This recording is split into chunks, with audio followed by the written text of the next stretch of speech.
So I thought I'd talk to you today about what I do, and also how it can help you, and give you some ideas of things that you can do that might be able to help you too. So in your life or in your business, if things aren't going as you want them to go, it's because there's an internal conflict. There'll be a part of you that wants something and a part of you that doesn't, or a part of you that wants something and a part of you that wants something completely different. So they're fighting. It's a bit like having a tug of war. So if you're wanting your business to be successful and you want to be visible, you want to be out there, and there's a small part of you from when you were young that was traumatised by putting their hand up in class and getting the answer wrong and everybody laughing, this part wants you to be successful, so you'll be safe.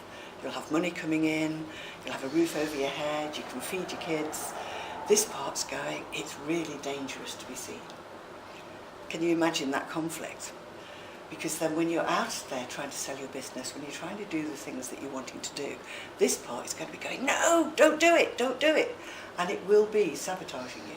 It'll be providing reasons for you not to do that. And it's a bit like tug of war. So, this bit starts to win, this bit will panic and pull you back. If this bit starts to win, this bit that thinks you need the money coming in will panic and start to pull back. And it takes a huge amount of energy, because your energy is trying to go one way, you're always trying to fight. And what I do is help people work out why there are parts of you that don't want to do what you want to do.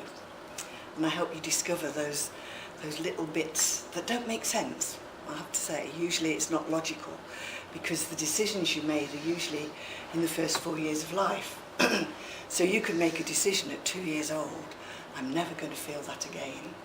And that part of you will spend its entire time trying to make sure you don't feel those negative feelings. And you don't know anything about it consciously. Please, yeah, I've got a throat beginning, I think. I woke up with it this morning. Oh, right, I've got one here. Jess, thanks. Thank you.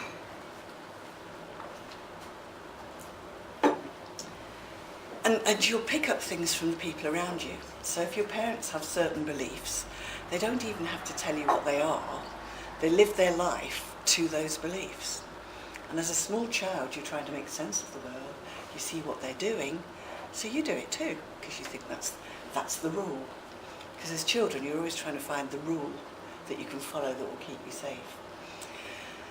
The other thing is, the things that you say to yourself, your subconscious is listening to, always. So if you say to yourself, God, I'm so stupid, it's going, oh, okay, stupid. Let's see what they need to do to be stupid. So if you say to yourself, that's never going to work for me, the subconscious will take that as an instruction, and it will do what it can to make sure that that's the truth. So there are things that you'll be saying to yourself on a daily basis that you've been saying for years. You don't even know you're saying most of the time. Your subconscious will be taking it as an instruction and structuring your life so that that is true. And my youngest son allows me to use this as an example, even though he's probably forgotten that he said I could. He was at uni and having a rough time, and he rang up and said, I'm coming home. I'm useless. Everybody's much better than I am. I'm just crap. I'm coming home. And I've just won the design competition for the logo for Lincoln in Bloom. And I just said, but you've just won a design competition for the logo for Lincoln in Bloom. Yes, but it was only a logo, and it only took me 10 minutes. Now, somebody with a different belief system would go, wow, I can do a winning logo in 10 minutes. For Sam, it didn't fit his belief system, so the subconscious would twist it. And actually, the reason that happens for Sam is he's 4 years younger than his brother. So his brother could always do things that he couldn't do. He was born at the end of May, so he was a summer-born child. So most of the children in the class were a year older than him and had been in school for 2 terms longer than him, so they could do things that he couldn't do. As a 4-year-old, you don't think, oh yeah, that's why they can do that and I can't. You just go, they can do that, I can't, I must be thick. And then you live as though that's the truth. So my job, if you like, is to help you work out what's going on. And it's just like looking at what's going on for you now that's not working, and using those feelings to track back to the early times and clearing it. giving new instructions to your subconscious so it will do something different. It's much easier than you think, isn't it? Yes, yeah, it is. Fairly pain-free. And it can make a huge difference to your life. Mostly I do training, and I like working with people, so I decided I would come back and start working with some one-to-one clients, which is why I do the networking now, because that's what I like. It's my playground. How quickly can we get this shifted? What would be good to do for this person or for this person? So there isn't a typical session because it's based entirely around you and what's going on for you. I'm just checking here what I've forgotten. Yeah, and you can change your habits. It used to be thought that the brain was fixed. If something happened, that was how it was going to be forever. If it was wired in a certain way, I remember reading years ago that if your child has had these experiences up till this age, it's too late then. It felt awful, all the things I'd done to my kid. But now it's known that the brain has plasticity. It will change. You can rewire it. And one of the things that you can do is to change the habits. And changing the habits of the things that you do, changing the things you say to yourself, will start to rewire the brain.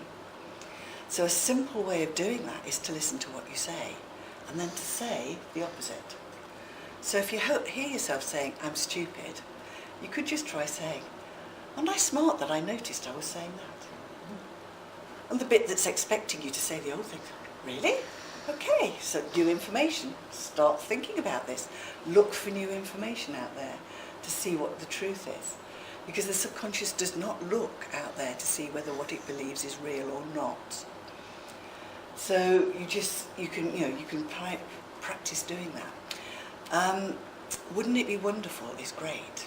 They used to say, stand and look at a mirror and go, every day in every way I'm getting better and better and better.